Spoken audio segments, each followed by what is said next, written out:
You know how some moments feel like a quiet movie scene before everything changes? That's how it felt in the beginning. I had been with him for almost 4 years. We met through mutual friends, and from the start, it felt easy, like we'd known each other in another life. We shared silly habits, late-night laughs, dreams of the future. His family? They welcomed me with open arms. His mom used to call me her bonus daughter, and his little sister would text me just to chat. There was this sense of warmth, like I had found a second home in his people. We did holidays together, birthdays, even Sunday dinners. I wasn't just in love with him, I was genuinely connected to the world he came from. And for a long time, I thought we were building something strong, something solid. We made plans to move in together next year. We even talked about adopting a dog. On paper, everything looked right. But sometimes, the things that look most perfect from the outside are the ones hiding the deepest cracks. Looking back now, I realize how much I wanted to believe in our story. I told myself that this kind of comfort meant safety, that our history meant loyalty. But what I didn't know was that there was another version of our story quietly unfolding behind the scenes. One I hadn't been invited into, and that's where this story really begins. It started as something small, almost too small to mention. One night, we were watching the movie, and I noticed him tilting his phone away from me.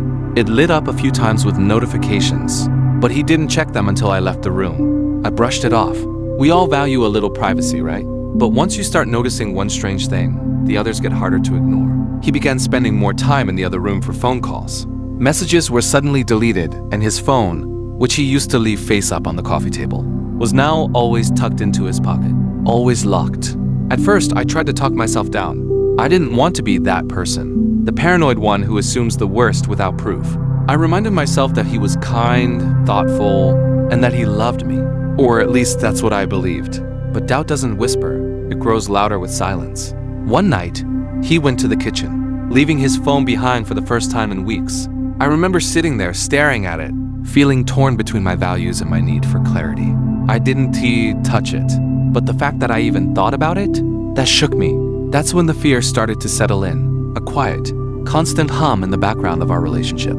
Something was different, and no matter how much I tried to explain it away, I couldn't shake the feeling that I was missing something important. That's when I started asking myself, was I still part of his whole world, or only the part he let me see? It happened on a quiet Wednesday afternoon, the kind of day that should have been unremarkable. He had left for a quick errand and forgot his phone on the counter. I stood there, staring at it like it held a truth I wasn't sure I wanted to know. My heart was pounding, not because I wanted to invade his privacy, but because I was scared of what?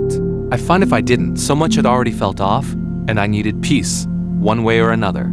I didn't open anything. I simply glanced at the lock screen, and that's when I saw it. A notification from a dating app. Not one, but 3, from different platforms. Different names, different photos. He wasn't just slipping into old habits. He had entire profiles, conversations, like he was living a second. Life I had no part in. In that moment, everything stopped. My breath caught in my throat. I wasn't angry, not yet. I was stunned. It felt like the ground beneath me gave way, and I was falling through something I didn't understand.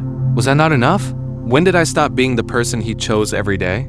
When he walked back through the door, I couldn't even speak. I just looked at him, phone in my hand, and he knew. His face dropped. No denial, no excuses, just silence.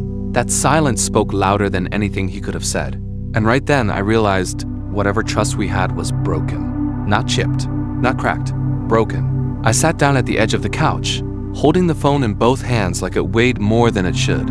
He stood a few feet away, still trying to read my expression, still trying to figure out just how much I knew. I didn't yell, I didn't cry.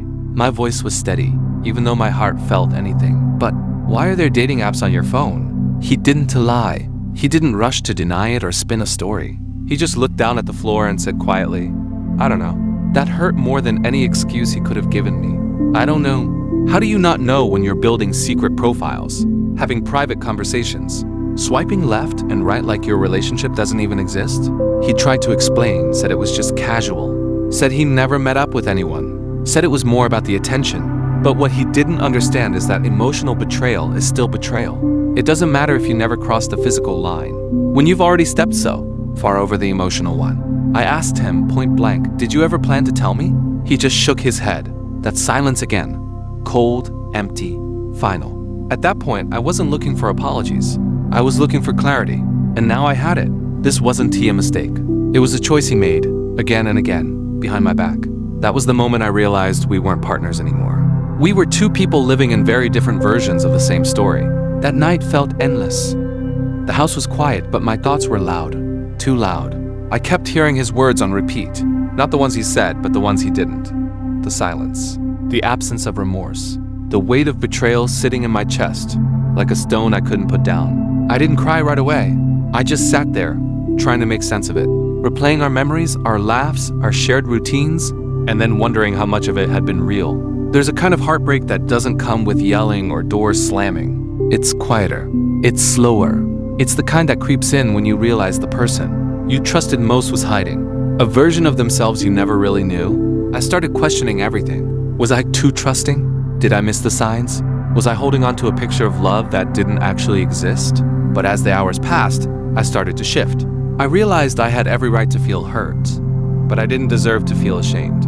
I hadn't betrayed anyone. I showed up with my whole heart every single day. That matters. I remembered all the times I had been patient, loyal, supportive.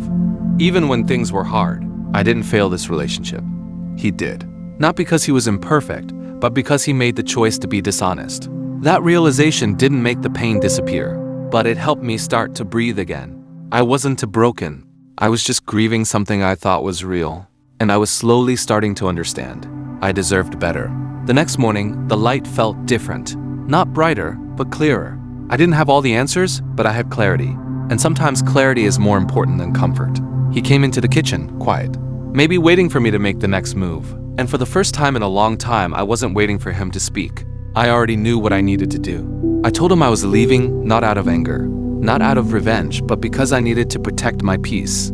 I couldn't rebuild trust that had been chipped away piece by piece while he was smiling at me, pretending nothing was wrong. He argue. I think part of him knew it was coming. Maybe he was even relieved, though he didn't say that out loud. I packed my things slowly, deliberately. Every item into the suitcase felt like reclaiming a little piece of myself, my voice, my worth, my self-respect. I wasn't running away. I was walking towards something better. Was it easy? No. Even now, there are moments where my heart aches. Moments where the good memories sneak in and make me question everything. But then I remind myself, love isn't just about memories. It's just about actions. And his actions told me everything I needed to know. That day I chose me. I chose honesty. I chose peace. I didn't need a perfect ending. I just needed a new beginning. Looking back now, I still feel a mix of emotions. Pain, yes, but also pride. It's strange how something that hurt so deeply also ended up showing me how strong I really am. At one point, I thought I couldn't live without him. But what I've realized is, I just couldn't live without honesty, without emotional safety, without self-respect. His betrayal didn't just break my trust, it broke the illusion I was clinging to. And as painful as that was, it gave me something I didn't expect. Freedom. Freedom to stop doubting myself. Freedom to choose better. Freedom to move forward without constantly looking over my shoulder, wondering if something else was being hidden. There's no simple way to heal from betrayal. It doesn't disappear overnight.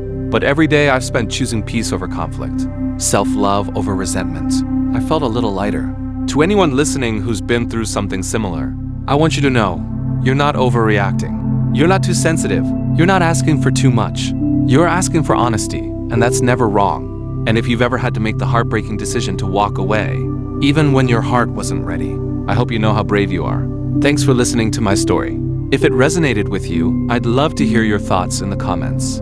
Have you ever had to choose between love and self-respect? What would you have done in my place? Please don't forget to like, subscribe, and share this with someone who might need it today. You're not alone in this.